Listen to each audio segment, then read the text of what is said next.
Friends, you're in the military summary channel, and today we will discuss the situation in the world on the 19th of June of 2025. Today we have a lot of very interesting updates, so let's start.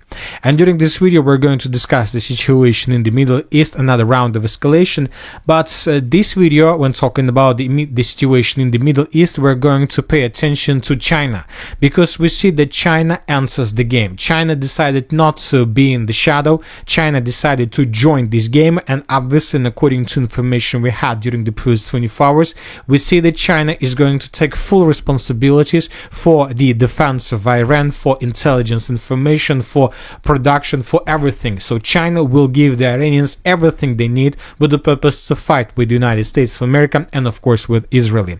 We will discuss. Bon, ça c'est une donnée que nous n'avions pas. Selon Military Summary, la Chine, même si elle ne parle pas beaucoup, aurait décidé de porter main forte à l'Iran.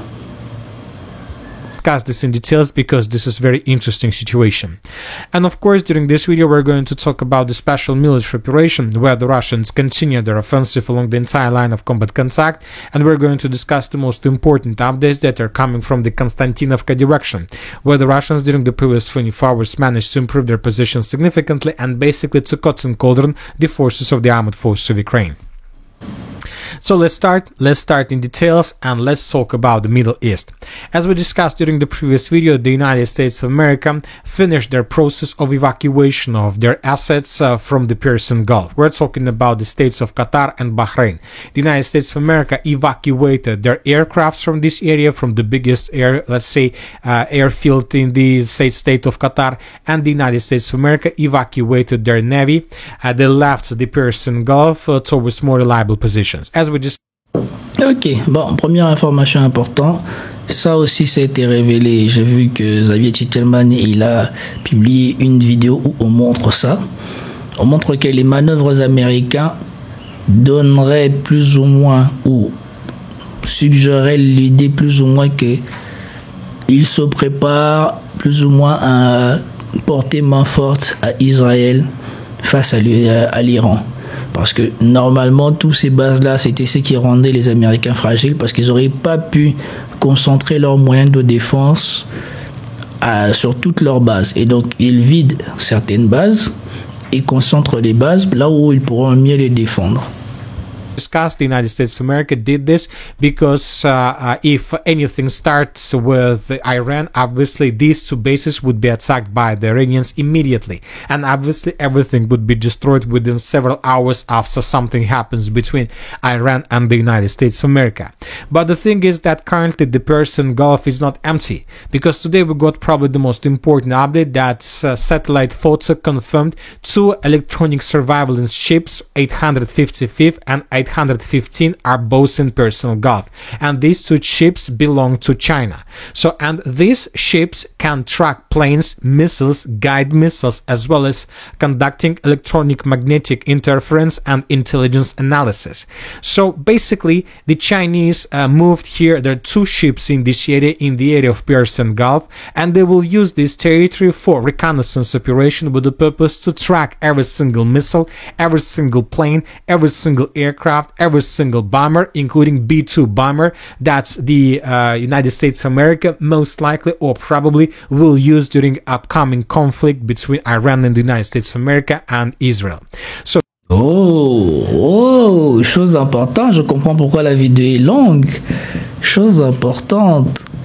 Donc, les Chinois ont envoyé des bateaux de reconnaissance dans la zone du golfe de l'Iran, et ces bateaux-là font de la surveillance comme un peu les avions russes là qui sillonnaient le ciel et prenaient des renseignements. Ces avions sont capables même de détecter les fameux bombardiers B-2 américains, définis comme étant furtifs, comme on le verra peut-être une autre fois ou peut-être tout à l'heure sur LCI, puisqu'il s'est vanté du fait que voilà, les bombardiers américains étaient furtifs et qu'ils pouvaient passer là, bombarder sans que personne ne voie et repartir. Si les Chinois peuvent les voir, c'est plus tout à fait la même chanson. So this is the situation. So when talking about this map, obviously the Chinese will cover this territory. So everything that will fly through this area will be covered and secured by China. We are talking about this territory, but obviously when talking about capabilities of these ships, most likely everything that is flying inside of this area would be tracked by Chinese, and obviously this information would be provided to the Iranian. Bon, après, je ne sais pas sur quoi ils se basent pour définir la zone de surveillance de ces bateaux, et nous voyons bien que la zone de surveillance de ce bateau ne couvre pas non plus tout, puisque nous voyons que voilà, ça va peut-être empêcher les choses de venir, je ne sais pas c'est quoi le pays ici, de venir à partir de l'Arabie Saoudite, mais si les choses viennent en survolant la Syrie et c'est qui les voisins, la Jordanie ou quelque chose comme ça, et et surtout vise le haut de l'Irak, et c'est pas forcément couvert par les Chinois. Peut-être que les Chinois ont fourni aussi du matériel au sol, on ne sait pas. For their purposes, like air defense purposes, or probably for let's say air defense alarms or something like this. And obviously the Chinese are going to act in this area under neutral flags. So when talking about this situation, here we are going to see the same story as we can see currently in the area of the Black Sea. Because in the Black Sea, we can see always every single day the Western aircrafts, drones that are flying above this area that carry out reconnaissance operation, let's say in the area of Crimea, in the vicinity of the city of Novorossiysk, where the main Russian fleet is concentrated. And of course the Western countries provide and share this information with Ukrainians, and later Ukrainians use the situation for their purposes, like to attack Crimea or to attack Russian fleet or Russian Navy bases. So the Chinese are going to do the same thing. They will cover this territory, they will use these ships with the purpose to carry out reconnaissance operation, and if another missile is being launched by the US ship, they will provide this information to Iranians, and Iranians will try to bring down this missile also by air defense that most likely would be provided by Russia or by China. So this is the situation when talking exactly about this area. Furthermore, during the previous 24 hours, we got another report that at least 4 already aircrafts, cargo planes arrived to the territory of Iran, and obviously they brought lots of weapons, arms, missiles, probably air defense systems, and many other different tools, equipment, weapons, missiles, rockets to Iran with the purpose to establish or to restore their air defense. And most likely the Chinese are going to continue because they can do this. They can everything. They have production of this. They have lots of capabilities to produce anything the Iranians need in their defense. So that is why we're going to see more and more these planes arriving on the territory of Iran, which sooner or later will lead to the situation that Iranians most likely would be able to stabilize the situation. Ok, donc si les données que dispose Military Summary et son interprétation est vraie, on va dire que la Chine a décidé de montrer au reste du monde, ou peut-être aux Américains, que désormais c'est pas eux qui ont le dernier mot, ou c'est pas eux les plus forts, ou la situation n'est plus ce que nous connaissions avant, puisque dans les médias occidentaux on n'entend pas parler de tout ce côté-là de l'aide qu'ils reçoivent. C'est très difficile à percer, même sur Twitter vous voyez que c'est pas facile. Tout à l'heure j'ai fait une veille de 30 minutes sur Twitter, j'ai pas trouvé d'informations sur ce que la Chine a porté concrètement comme aide à l'Iran, et même les paroles de Poutine ont été prises et sont utilisées désormais pour montrer comme quoi Moscou serait plus enclin à s'aligner sur la position des États-Unis par rapport à sa guerre en Ukraine. Bon, on comprend bien, mais on sait bien que Moscou n'a pas non plus besoin des États-Unis pour battre l'Ukraine, donc c'est pas tout à fait ça. Mais comme d'habitude, les Occidentaux profiteront de n'importe quel signe pour les interpréter à leur avantage. Et toute cette aide que soi-disant, comme il dit là, que la Chine et la Russie donnent à l'Iran, même s'il faut prendre entre les guillemets, parce que Poutine a dit que l'Iran ne demandait pas à ce qu'on l'assiste dans le domaine de la défense aérienne, c'est peut-être un jeu de poker, peut-être que la Russie le fait déjà et que Poutine n'a pas envie de le déclarer publiquement. En tout cas, si les informations qu'il divulgue ici, aussi les informations qu'il a, sont vraies, eh ben, peut-être que nous comprenons pourquoi l'Israël veut absolument maintenant que les États-Unis viennent à sa rescousse.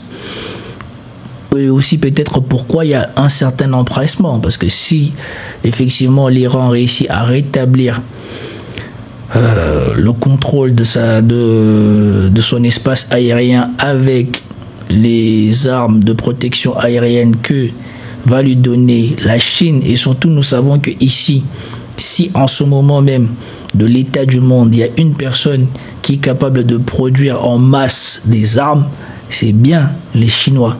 Eux, ils sont en guerre avec personne. Ça fait 3 ans qu'ils sont en guerre avec personne. S'il y a quelqu'un qui a le stock, qui a tout, c'est bien eux. Et s'il y a quelqu'un qui peut influencer aussi la production d'armement des autres, c'est aussi eux. Parce que jusqu'à maintenant, ils sont le numéro 1 en production de terres rares.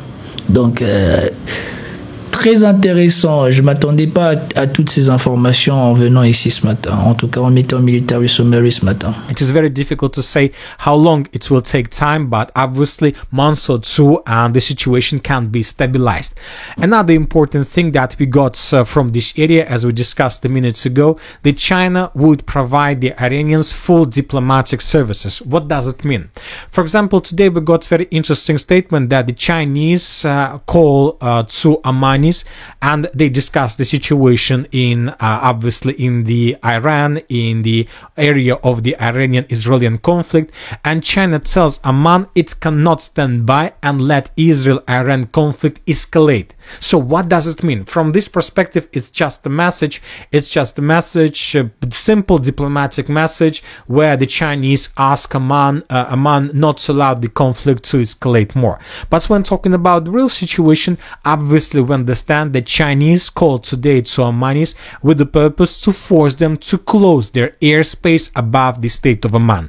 If the Ammanis are able to close their airspace above their state and not to allow either US missiles or US planes fly above this territory, this can lead to unpredictable consequences, because when talking about this territory, if the airspace of Amman is closed for the Western countries, for the United States of America or for Israelis, this will force the United States of America to use just one road for attacks. We are talking about the Gulf of Oman. So this is the only area how possible, let's say, Iranian fleets can attack the territory of Iran from the south. And furthermore, don't forget that currently Pakistan has already stated that they're going to support the Iranians, so which means that the Pakistanis will use their aircrafts with the purpose to control and to secure the southwestern borders of the state, with the purpose not to allow the US missiles and US aircrafts to enter the space of... Ça devient intéressant. Les Chinois se la jouent 300. Vous vous souvenez, dans 300, quand Léonidas décide qu'on va se battre dans le petit tunnel là, comme ça, tout ce qui va venir de l'extérieur, même s'ils sont nombreux, sera obligé de passer par un seul point et nous allons tout briser dans ces seuls points. Apparemment, c'est ce que la Chine, à travers sa coopération diplomatique à l'Iran, tente de mettre en place dans le golfe de Amman, ou en tout cas vers le golfe de Bermouze, ou je sais pas comment ça s'appelle là, ici, là, en bas. Puisque nous voyons qu'ici c'est Oman, de l'autre côté c'est le Pakistan, donc pour venir bombarder l'Iran, puisqu'en bas nous voyons qu'il y a toute la flotte américaine. Si on bloque le passage de Oman, ils vont être obligés de survoler le Yémen, là aussi c'est difficile, et ils ont déjà évacué leur base en Arabie Saoudite, et donc ils vont être obligés de ne passer que par cet espace-là, et comme ça, et les Chinois, et les Pakistanais, et tout le monde qui veut porter assistance à l'Iran, pourront, je ne sais pas, protéger l'Iran, intercepter des missiles américains. Donc ici, il y a un jeu que on ne voit pas et qu'on n'attend pas par là en Occident, mais c'est intéressant. C'est vraiment intéressant. Et c'est bien joué aussi. Parce que vous avez beau avoir je ne sais pas combien de missiles, si vous devez passer toujours par le même endroit, il suffit de bien placer les défenses aériennes. Et là, on sait que les Américains ne disposent pas de supersonique, enfin de hypersonique. Et donc probablement que ce qu'ils vont utiliser comme armement ou comme missile peut être intercepté et par les Pakistanais et par les Chinois s'ils ont ramené de quoi le faire en Iran. Et nous avons déjà vu que les Pakistanais ont des systèmes de défense aérienne très perfectionnés, parce que ce dont on se vantait que soi-disant qu'il allait être le game changer en Ukraine, les avions français, les Mirages, eh ben, ils sont tombés au Pakistan.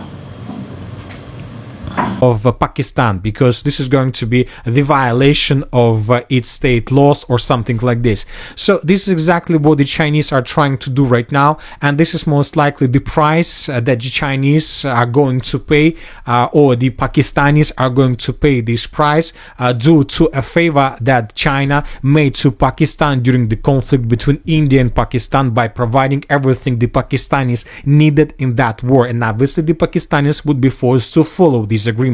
So we see that despite... En plus, on dit que voilà, il y a été très forte chance que Oman, on ne sait pas quel moyen de pression la Chine dispose sur Oman, mais en tout cas pour le Pakistan, il y a des fortes probabilités que le Pakistan fasse ce que la Chine lui demande ou coopère avec la Chine, parce que la Chine lui est venue en aide quand les Indiens avaient commencé à attaquer suite à l'attaque terroriste que nous savons. Donc, the fact that the United States of America deployed significant fleet in the southern part of this area, we see that there has less and less. Et il y a même les Français qui sont là, qui ont déployé des bateaux, des navires de guerre là dans la zone. Places and space for maneuvers when talking especially the Gulf of Oman.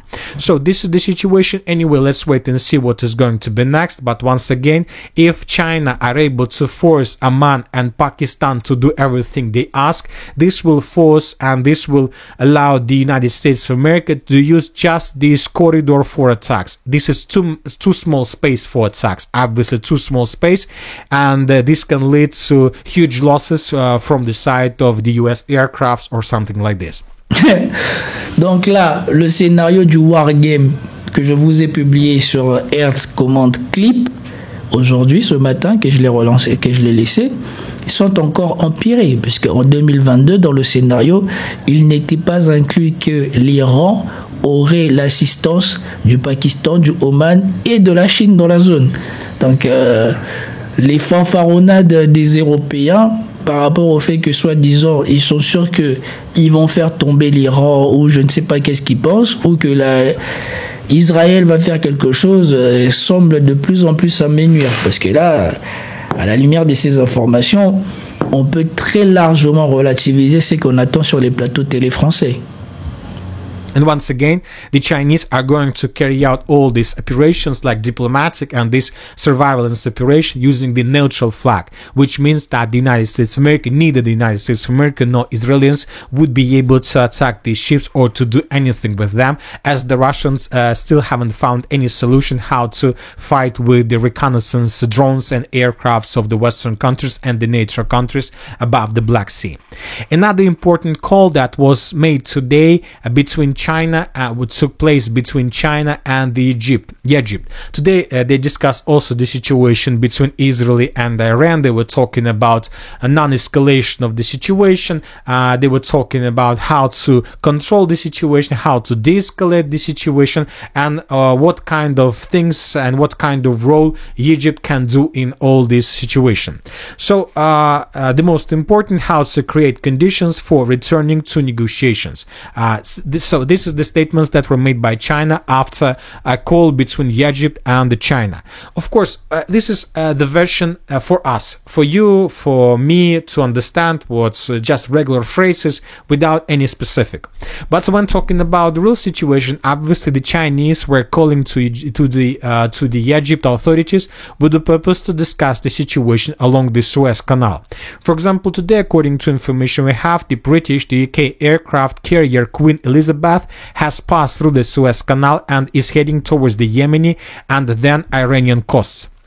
Which means that the Western countries and the coalition of Israeli Western countries, NATO countries, and the United States of America currently have possibilities to use Suez Canal for military purposes and the most important for logistic. Because imagine yourself the situation if somehow the Chinese or the Iranians were able to block the Suez Canal. Obviously, this will lead to the situation when the entire US operation will collapse automatically. Because without the Suez Canal, the United States of America will not be able to continue this operation against the Iranians.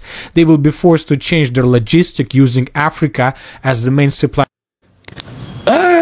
En tout cas, il y a des choses stratégiques qui se passent. Après, je ne suis pas sûr que l'Égypte soit enclin à s'opposer à la volonté des Occidentaux, parce qu'elle dépend très fortement de ses relations avec les Occidentaux. Mais la Chine essaye de dire à l'Égypte que voilà, si tu ne veux pas que la situation s'envenime ou devienne pire ou quoi que ce soit, il faudrait peut-être envisager de fermer le canal de Suez aux navires militaires pour que l'opération que les Occidentaux voudraient faire contre l'Iran ne se fasse pas, ou qu'ils soient contraints d'aller faire le tour de l'Afrique jusqu'en bas pour remonter vers le Yémen, parce que là, même pour arriver en Arabie Saoudite, si on ferme le canal de Suez, c'est cuit.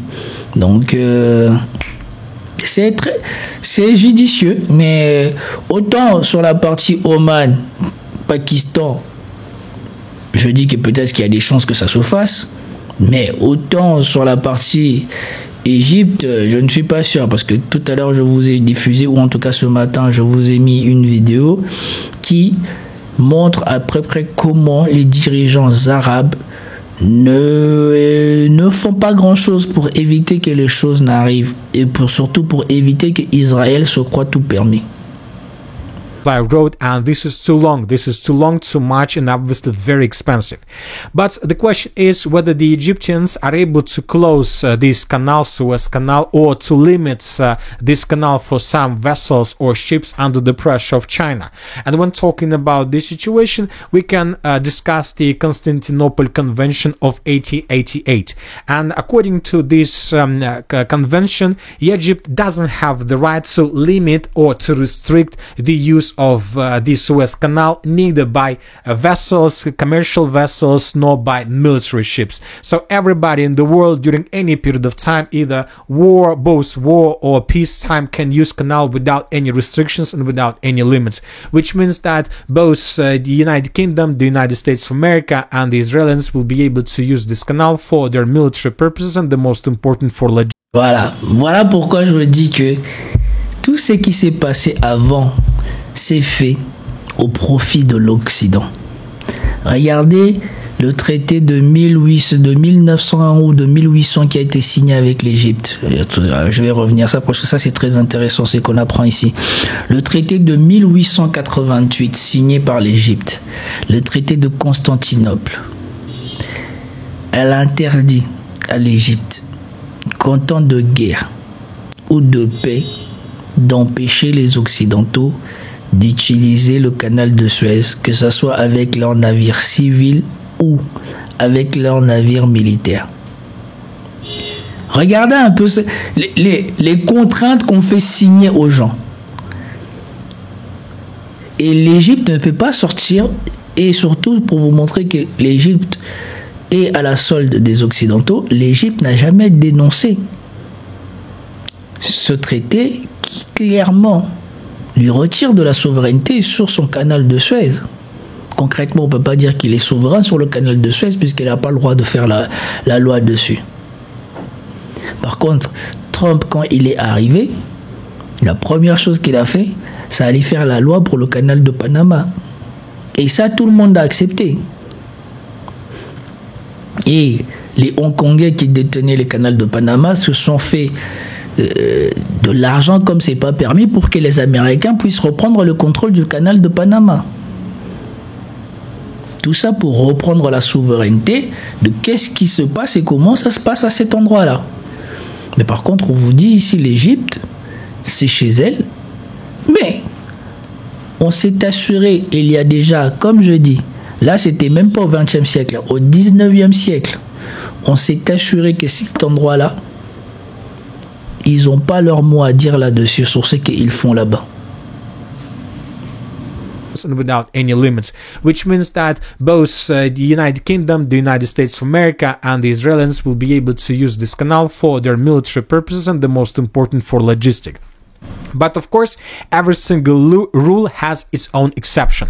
And when talking about this convention and its exception, it says that Egypt can limit this Suez Canal just in one case, if there is real risk or danger or threat to the canal itself. So if somehow somebody is able to create the situation when this canal will suffer risk of being closed or being destroyed or damaged by anybody, this can lead to the situation when the authorities of Egypt will have possibilities to restrict the use of this canal.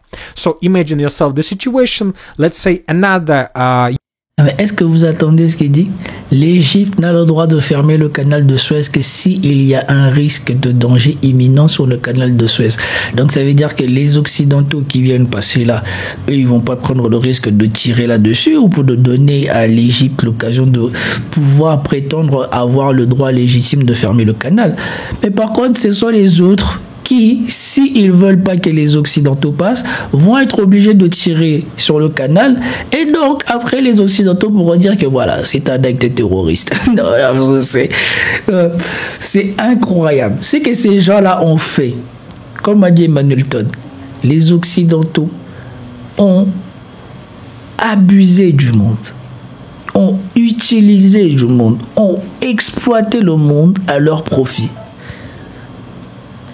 Plus tu t'intéresses, plus tu regardes ces trucs-là, plus tu vas voir dans les traités, ce que tu vois dans les traités anciens, c'est juste aberrant. Les choses qu'ils ont fait signer aux gens. Et aujourd'hui, ils agissent comme si c'est les gens de la paix, hein? Comme si c'est eux qui doivent dépendre de la paix. Parce qu'ils savent que tout ce qui a été mis en place avant leur profiter à eux. UK ship or US ship use this canal for military or logistic purposes, and let's say somehow the Iranians sent another hypersonic missile, and as a result of this attack, let's say another vessel or another aircraft of the United States of America is being destroyed along this Suez Canal. Obviously, this is the situation when it's not just attack against the vessel or ship, this is the situation that can lead, let's say, to complete collapse of this territory, and this can force the Egyptian authorities to reduce the use of this canal with military ships. So, and most likely the Chinese called to Sisi, the president of... La réflexion de notre ami Franck Poussé ici, que je vais vous faire paraître, n'est pas si aberrant quand on y réfléchit. Bien évidemment, ils n'ont pas le courage d'aller au sol, puisque ça pourrait coûter des vies. Et donc, ils essayent d'éviter cela. Mais ici, là, c'est une donnée très importante que même moi-même, j'avais pas pensé. Effectivement, ces gens-là font peut-être ça parce qu'ils savent que si l'Iran tombe, la personne qu'ils vont mettre en place, la première chose qu'on va lui donner, on va lui demander, c'est de livrer les secrets des missiles hypersoniques iraniens aux Occidentaux qui sont incapables de l'avoir. Et donc de rattraper d'un coup leur retard technologique sur la Russie et sur la Chine, et du coup de recommencer à refoutre le bordel. C'est peut-être aussi pour ça que les Chinois ou les Russes comprennent les enjeux plus importants qu'il y a derrière. Et oui, effectivement, si le régime tombe, l'Occident accède à la technologie hypersonique. C'est vrai que sur les plateaux télé, on ne va pas vous le dire comme ça. On va vous dire qu'on veut le changement de régime parce que, soi-disant, l'Iran pourrait avoir la bombe atomique. Je vais vous montrer une séquence tout à l'heure très intéressante d'un échange sur le plateau de LCI où l'ambassadeur ou je ne sais pas quoi, ou un ancien ministre, je ne sais pas qui il est, israélien, avoue qu'Israël a l'arme atomique. Mais qu'Israël ne veut pas que l'Iran ait l'arme atomique. Et surtout, nous savons que Tulsi Gabbard, il y a 8 semaines, a déjà dit qu'on n'a aucune donnée, on n'a aucune raison de croire que l'Iran continue son programme atomique dans le sens militaire depuis 2003. On n'a aucune possibilité d'affirmer que Khamenei, le dirigeant de l'Iran, a donné des ordres dans ce sens. Et on n'a aucune raison de croire qu'ils sont sur le point d'avoir la bombe atomique. Trump, il est en train de faire quelque chose. Il va devenir comme George Bush. Et surtout, regardez bien ce qui se passe. Pendant que Trump fait tout ça, nous avons J.D. Vance qui est quasiment devenu invisible. Il ne veut pas être mêlé à tout ça. Vous ne le voyez pas faire des déclarations stupides à la Kamala Harris, à tout le monde, oui, nous allons bombarder, ou faire des déclarations comme il faisait pour les États-Unis quand c'était la guerre en Ukraine, où il était aligné avec Trump. Vous n'attendez pas, Tulsi Gabbard a été désavoué par Trump, vous n'attendez pas. Regardez de plus en plus, depuis que Trump est en train de repartir dans son trip, vous attendez de moins en moins des membres de son administration parler. Marco Rubio, on l'attend à peine. Était, le ministre de la Défense, on l'attend à peine. J.D. Vance, alors lui, on l'attend quasiment plus. Il n'y a que Trump et les gens du Pentagone qui racontent leur vie. Ce qui prouve bien qu'il y a un problème. Parce qu'avant, toute l'administration Trump parlait d'une seule voix. Et ça, c'est très important. Peut-être que le secteur militaro-industriel occidental se dit de tous les gens qui ont la technologie hypersonique, là où nous pouvons peut-être nous procurer plus facilement et rattraper le retard qu'on a, c'est en Iran. Peut-être qu'on ne pourra pas arriver à mettre les pieds sur le sol iranien. Néanmoins, si on provoque la défaite, le changement de régime en Iran, et ben c'est lui qu'on mettra au pouvoir. La première des choses qu'on va lui demander, c'est de nous livrer la technologie hypersonique.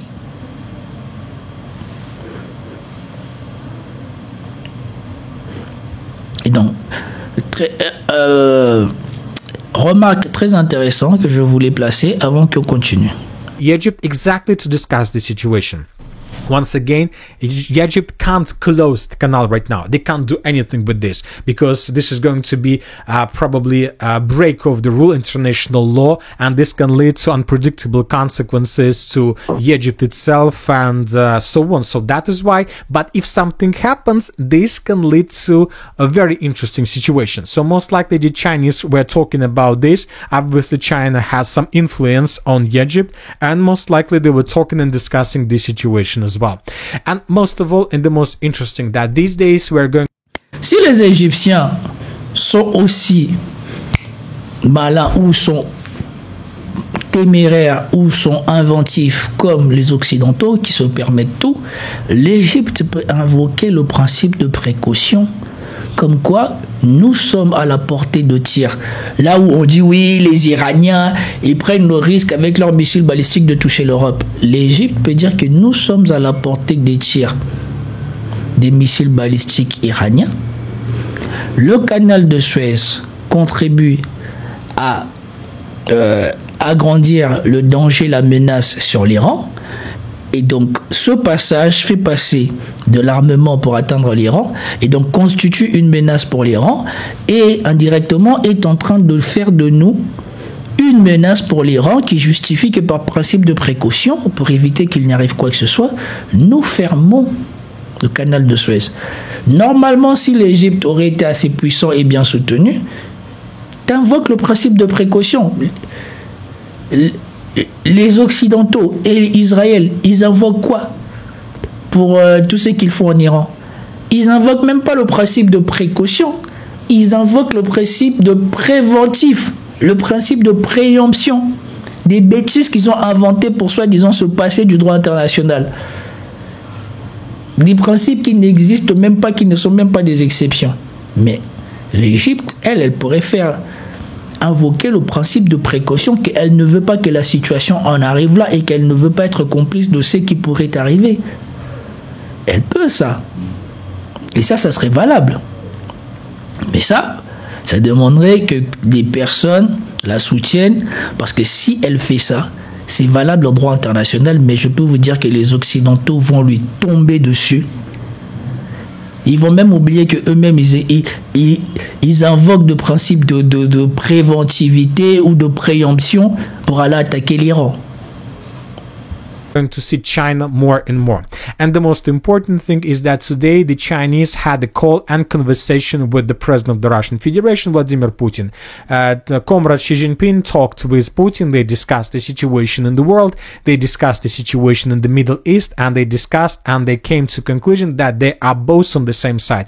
They are both on the same page. They understand everything. They completely confirmed the words of each other, and most likely also this is the version for us. So what we should see about the talks, but obviously they were talking about the areas of responsibilities. So the Chinese and Et moi, ça m'étonnerait pas.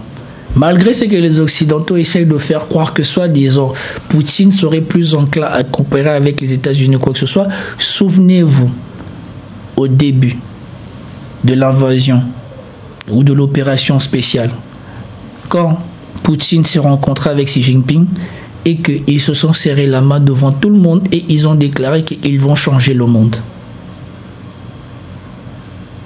Je ne pense pas que Poutine ait renoncé à cela. Je ne pense pas que Poutine ait oublié tout ce que ces Occidentaux ont déjà fait à la Russie et ont voulu faire à la Russie. Il sait que lui, contrairement à Trump, il a fait 2 mandats, c'est 8 ans et il lui en reste plus que 3. Il sait que lui, il restera encore en place après Trump. Il n'a aucun intérêt à aller se perdre dans les bêtises de Trump. Et donc les Occidentaux veulent commencer à faire croire que soi-disant la Russie ne serait pas en train de soutenir l'Iran. Et je vous garantis que si vous suivez que les médias occidentaux, vous pouvez croire cela. Mais moi, je garde en mémoire, et c'est pour cela qu'il est important que des gens comme moi et d'autres continuent à faire ce que nous faisons, parce que ça permet à d'autres personnes, et surtout ça permet d'autres visions de voir ces événements.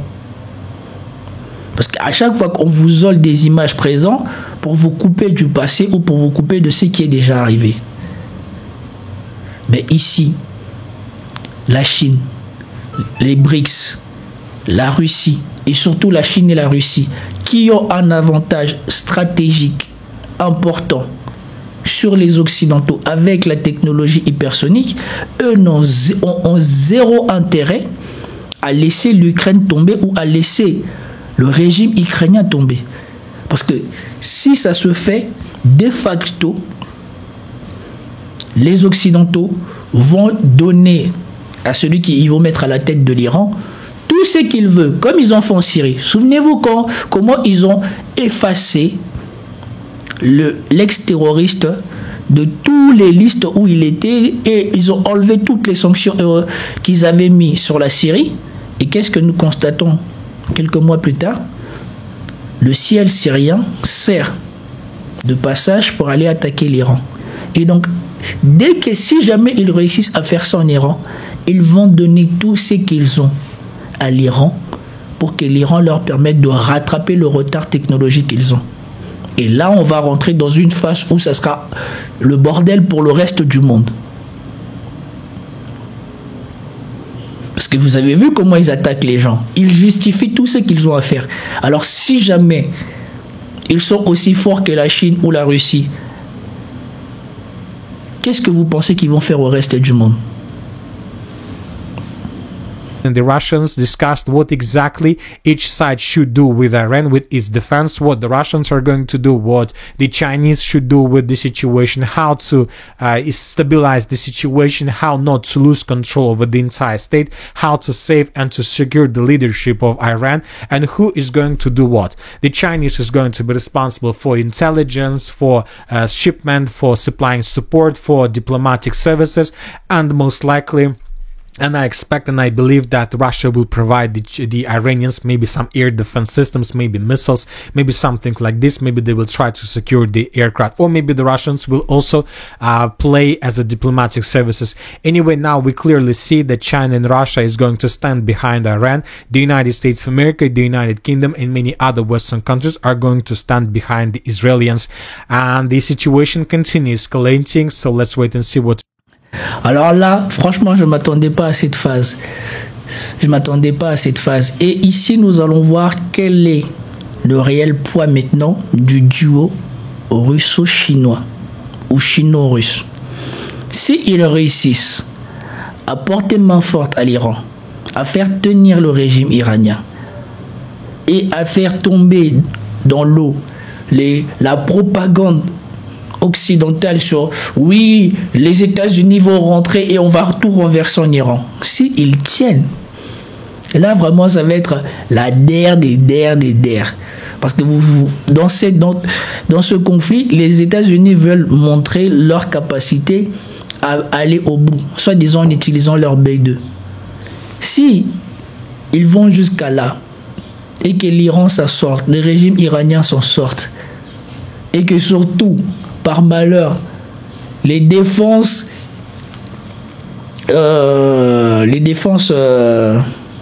chinois et russes interceptent leurs fameux B-57 là, quand ils vont tomber, puisqu'apparemment, c'est même pas une technologie propulsée, c'est juste une technologie qui tombe à la verticale. Donc, si jamais ça échoue, c'est la fin. C'est la fin des fins. Et donc, c'est très intéressant pour le monde de constater ça et de voir ça. Et franchement, je suis assez surpris. Je ne m'attendais pas du tout à toutes ces données, et ça permet de voir vraiment les choses d'une façon totalement différente de ce qui était. Et c'est là que tu vois qu'il y a une maîtrise de l'information de la part des Occidentaux. Parce que même sur les réseaux sociaux, Military Summary, c'est vraiment lui qui vient de me donner ces données. Et je suis sûr que d'autres personnes qui suivent attentivement ces trucs les auront aussi. Mais vous voyez que c'est dispersé. C'est que nous recevons un bloc de l'Occident. C'est Trump, il va se décider. Ils ont bombardé l'hôpital. Il y a 0 mort. Hein. Ils ont bombardé l'hôpital. C'est le game changer, vous vous rendez compte? L'Iran osait bombarder un hôpital en Israël. Comme ils ont montré les Espagnols ont montré, ils ont dit franchement, c'est l'hôpital qui se fout de la charité. Benjamin Netanyahu est la personne qui a bombardé 94% des hôpitaux à Gaza, je crois.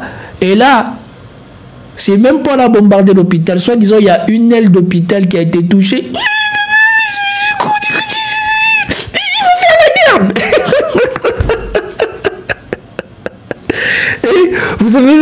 Vous avez des gens, ils ont même pas honte en France. Hein.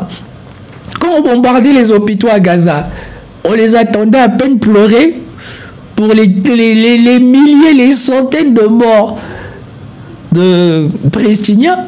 Et là, il y a 0 mort. N'importe quoi, vraiment. C'est catastrophique. Et ça me fait rire. Même moi, ça m'a fait rigoler. Je vais vous mettre la séquence juste pour que vous rigolez. Je vais vous montrer les Espagnols, ce qu'ils ont dit. Et après, je vous montrerai ce que les autres, les réactions des Israéliens. Franchement, ça va mourir de rire. Bon, excusez-moi. L'intendance. Donc, je suis obligé de gérer quelque chose. Là, c'est le chauffeur qui a... Ok, bon, en tout cas, c'était intéressant tout cet décryptage diplomatique sur la Syrie, franchement très intéressant. Et donc là, on va passer à concrètement qu'est-ce qui se passe sur le terrain entre l'Iran et Israël. Et ensuite, non, c'est bon, j'ai enlevé. Et ensuite, nous allons finir avec la situation entre Russie et Ukraine. is going to be next.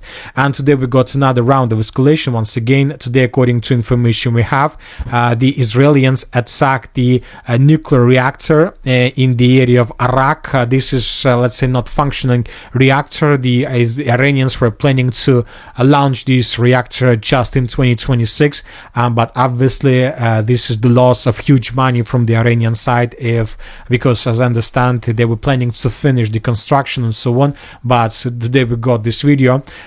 Several bombs fell down on the territory of this area. Et franchement, ça m'a fait mal au cœur. Et vous attendez tous les occidentaux, hein, ils sont en train de pleurer parce que soi-disant une aile d'hôpital israélienne a été touchée. Mais eux tous, ils acceptent que l'Iran perde l'investissement qu'ils ont fait pour une centrale nucléaire qui allait donner de l'électricité, sachant que l'Iran est un énorme pays. Et donc, ils auront besoin de beaucoup d'électricité pour se développer. Et là, on bombarde une centrale nucléaire civile. Hein. Ils font semblant, oui, c'est là qu'ils disent non. Ça allait être une centrale nucléaire pour l'électricité, pas pour faire de je sais pas quoi. Ils bombardent exprès des infrastructures civiles iraniennes et on n'attend personne pleurer. Ils justifient tout ça.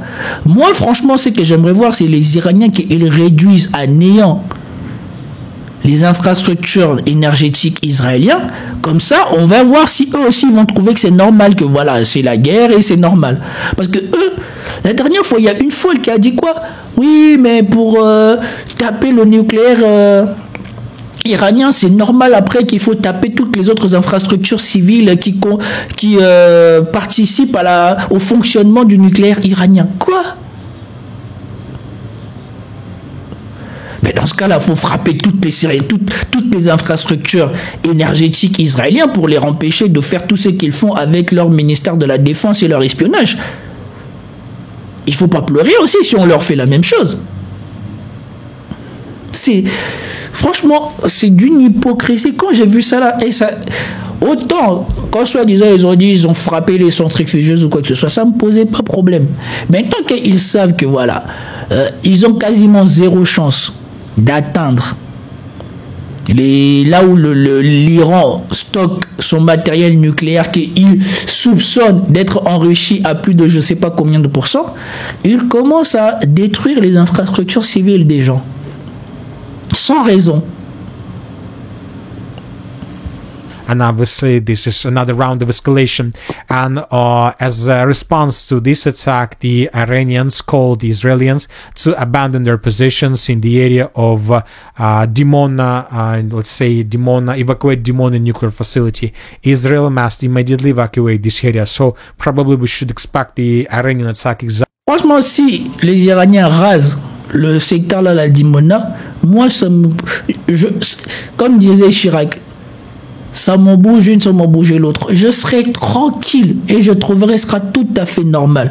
C'est quoi ces gens-là? Jusqu'où on va aller? Jusqu'où on va les laisser faire n'importe quoi? Au nom de quoi ils ont à chaque fois le droit de faire tout et n'importe quoi chez les gens? Et en plus de ça, leur soi-disant excuse de risque existentiel. C'est pas eux qui sont le risque existentiel des autres. Leur truc là, c'était soi-disant au début pour empêcher l'Iran d'enrichir son uranium. C'est devenu pour changer de régime. Et maintenant, c'est devenu les infrastructures qui servent les civils. Exactly in this direction during the upcoming night. So the situation is very difficult, telling the truth, but anyway, we see that there are options. There are options, different options, and we see that China and Russia are going to use every single tool they have for the purpose to stabilize the situation, or at least to slow down the United States of America or the Israel. Now let's go to Ukraine because we have... Là, on a fini avec la situation. Apparemment, il n'y avait que deux choses. On a montré que ça date d'hier soir. Ça date pas de ce matin. Donc c'est hier que l'Iran a bombardé la centrale nucléaire iranienne. Non, Israël a bombardé la centrale nucléaire iranienne. Moi, j'espère qu'en retour, l'Iran va raser aussi la centrale nucléaire israélienne. Comme ça, on sera à égalité. Parce que franchement, ça devient juste insupportable de voir ce que ce pays-là fait et qu'on essaye de nous vendre tous comme étant légitimes. Il y a un hôpital, hein. Il n'est même pas tombé comme à Gaza. Hein. C'est même pas il s'est écroulé ou quoi que ce soit. Ils sont en train de pleurer comme si c'était chez eux qu'il s'est passé quelque chose. Have a lots of interesting updates from this area as well.